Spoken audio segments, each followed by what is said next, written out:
Nous sommes ici dans la forêt Yaya, une forêt privée située à 7 km à l'ouest du village Amakpapé dans la préfecture de Haro du Togo.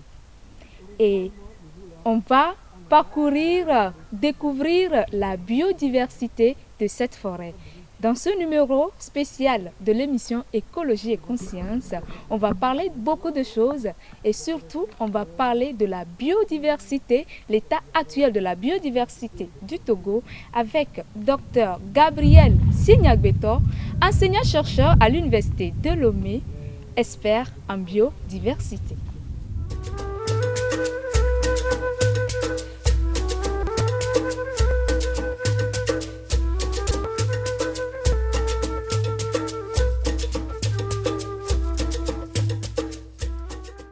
Ils sont au total une dizaine de journalistes à avoir effectué dans la forêt Yaya cette visite organisée par le ministère de l'Environnement et des Ressources forestières en partenariat avec le Programme des Nations Unies pour le développement PNUD dans le cadre du projet Renforcement des capacités nationales et décentralisées de gestion de l'environnement. Un projet qui couvre les 3 grandes conventions de Rio, notamment les changements climatiques, la biodiversité et la désertification.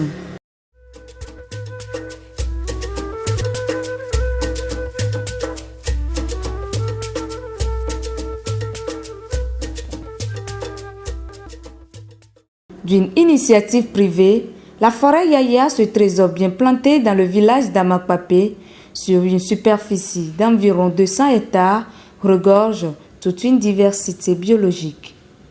L'on y trouve tout.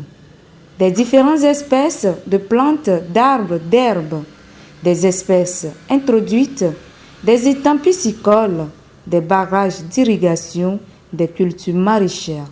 Bref, tout digne d'une forêt. Pour M. Lando Yaya, l'initiateur de ce beau trésor, l'idée est née d'une passion, d'un amour propre pour la nature. Ici, nous prouvons que nous pouvons arriver à amener l'homme à éviter la coupe anarchique des arbres. C'est une forêt qui s'étend sur une superficie d'environ 200 hectares.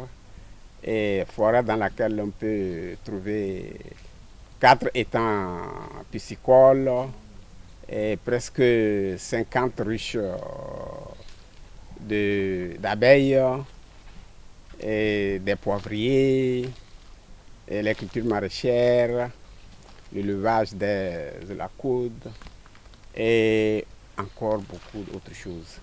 Cette forêt nous a permis, à cause de son microclimat, de produire les VA, de produire le cacao, de produire les avocapiers et beaucoup d'autres espèces d'arbres.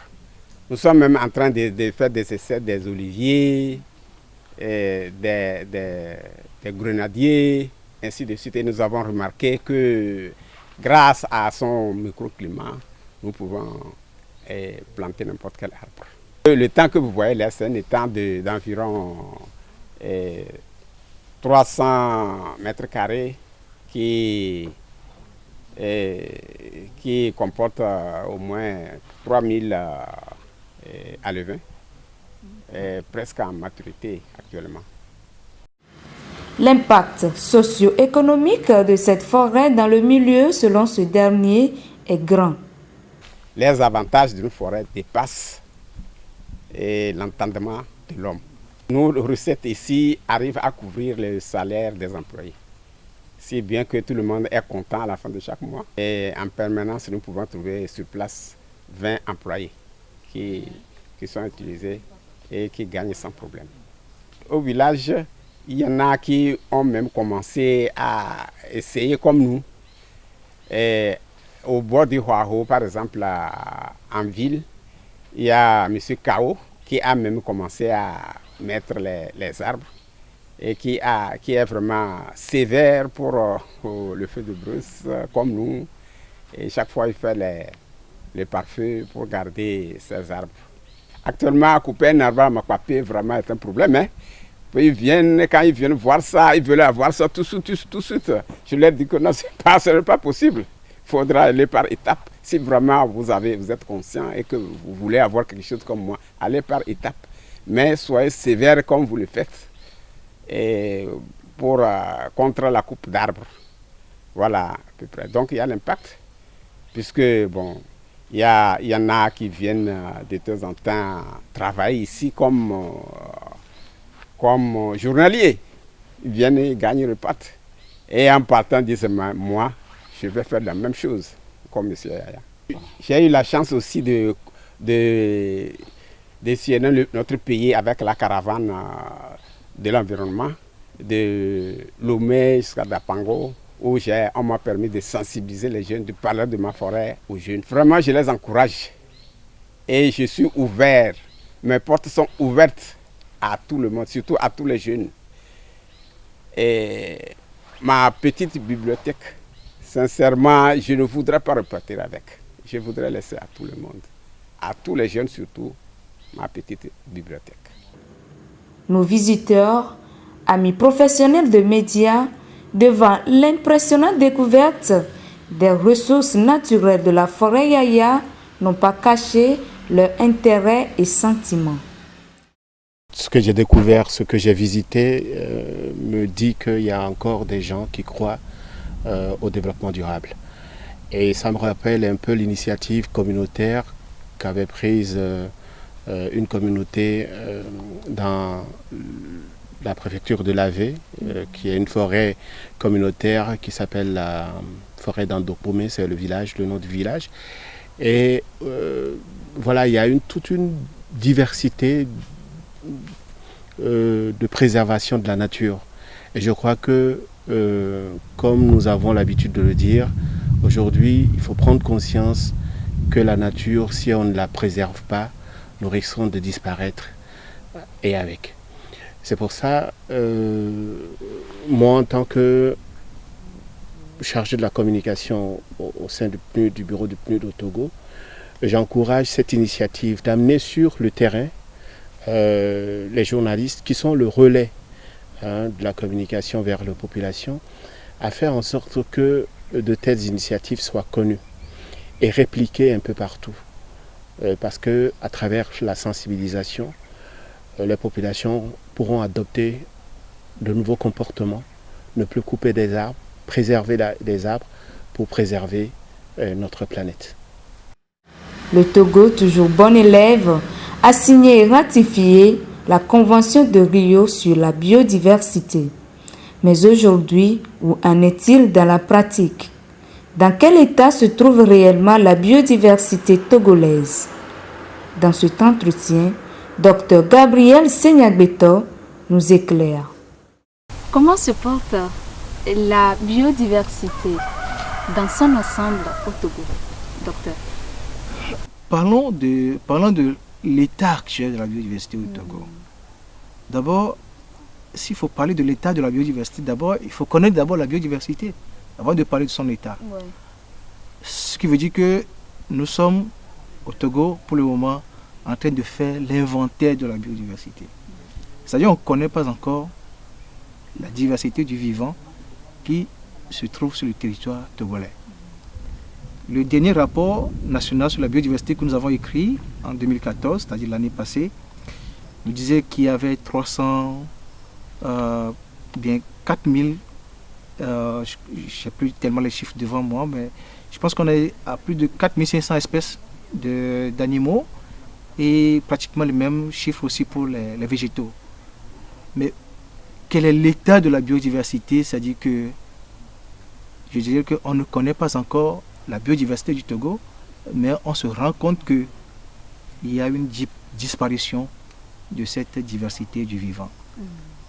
Disparition comment? Parce que quand les écosystèmes qui abritent la diversité du vivant sont en train d'être dégradés, quand les écosystèmes sont en train d'être détruits, quand les habitats des animaux ou des végétaux sont détruits par des pratiques diverses ou des activités diverses des populations que nous sommes.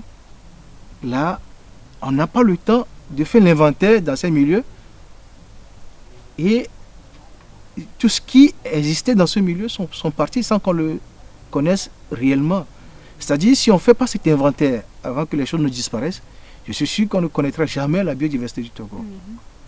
C'est en cela. L'état de la biodiversité, c'est vraiment en une vitesse de dégradation très alarmante. Aujourd'hui. Et je pense qu'il y a beaucoup à faire. Et de façon urgente. Et la flore et la faune. Évidemment, il y a la flore et la faune. Il y a des choses qu'il faut faire de façon urgente pour au moins freiner cette vitesse de dégradation de la biodiversité au niveau national.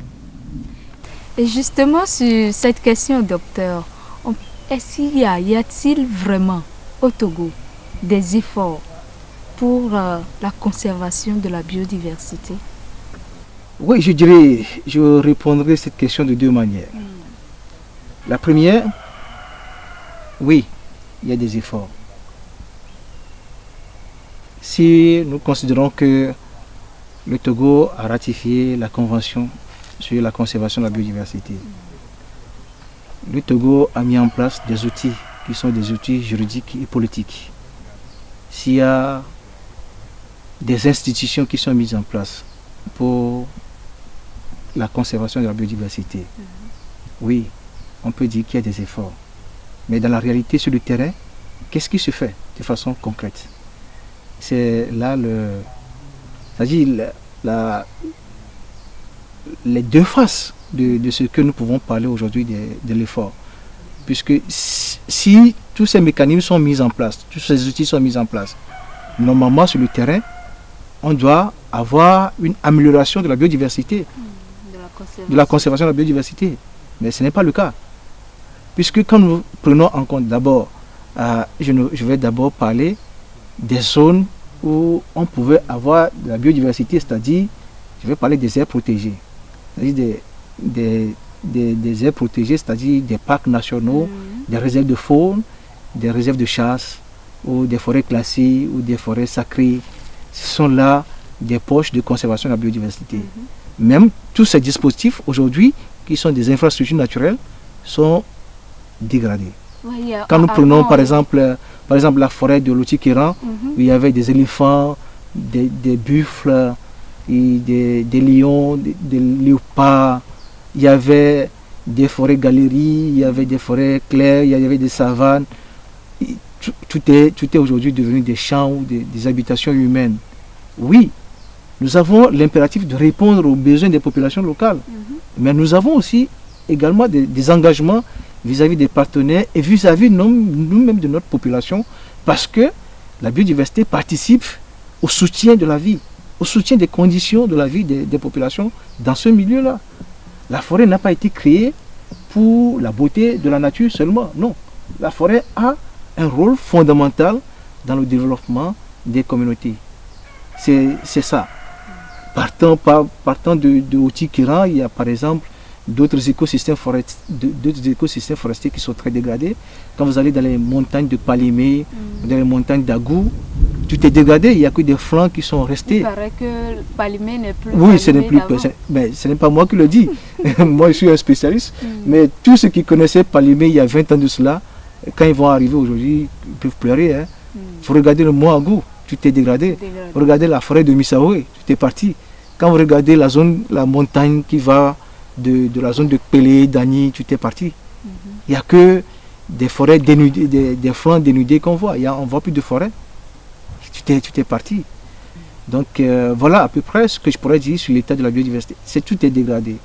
Même il y a des pratiques agricoles qu'il faut intégrer dans nos milieux ruraux pour que les populations, dans les pratiques agricoles, puissent intégrer la présence des arbres ou intégrer la présence des forêts.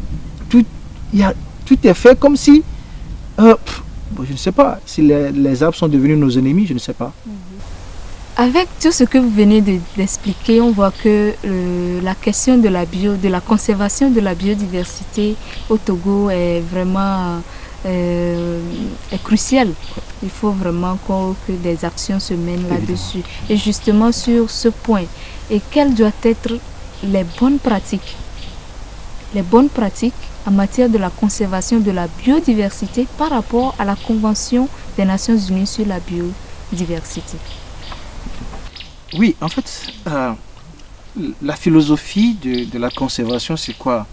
De la convention plutôt, de la biodiversité, c'est quoi? C'est dit l'effort positif d'utilisation des éléments de la nature. Est-ce que vous comprenez? L'effort positif.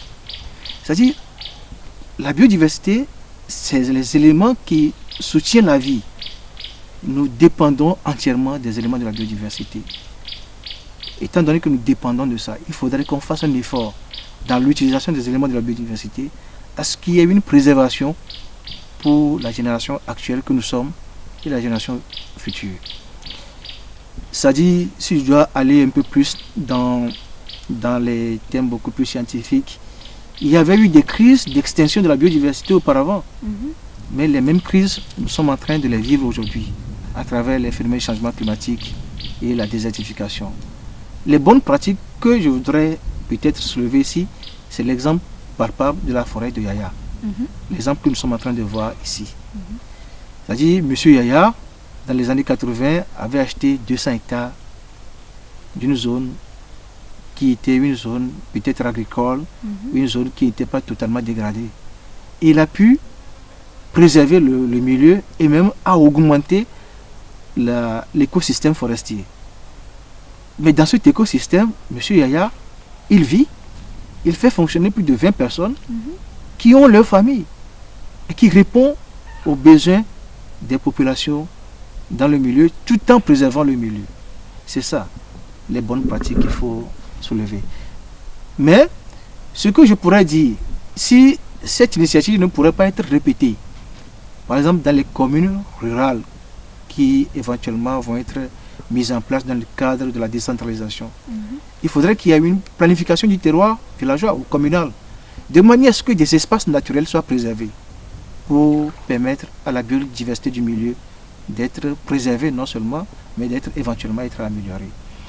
C'est-à-dire ça répond aussi à beaucoup de problèmes, à la fois problèmes économiques, problèmes sociaux, problèmes environnementaux. Oui, nous sommes ici, nous sommes en parfaite harmonie avec la nature parce que tout est préservé. Mais monsieur a fait de l'argent ici. Il fait de l'argent. Qui fait nourrir les gens. Qui fait nourrir les gens.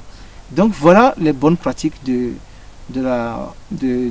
qu'on pouvait accepter ou adopter pour faciliter la préservation et l'amélioration de la biodiversité dans nos communes, si je peux dire ainsi. Merci beaucoup, docteur.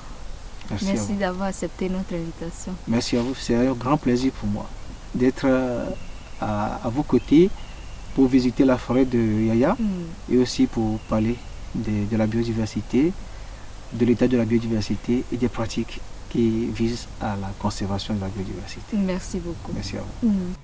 Nous sommes arrivés à la fin de ce programme, ce numéro très spécial consacré à la découverte de la biodiversité.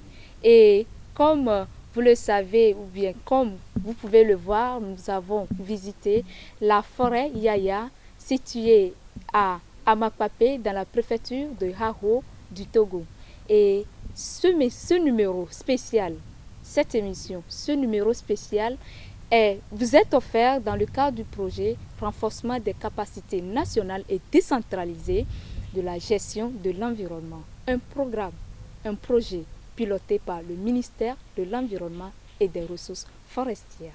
Bye bye.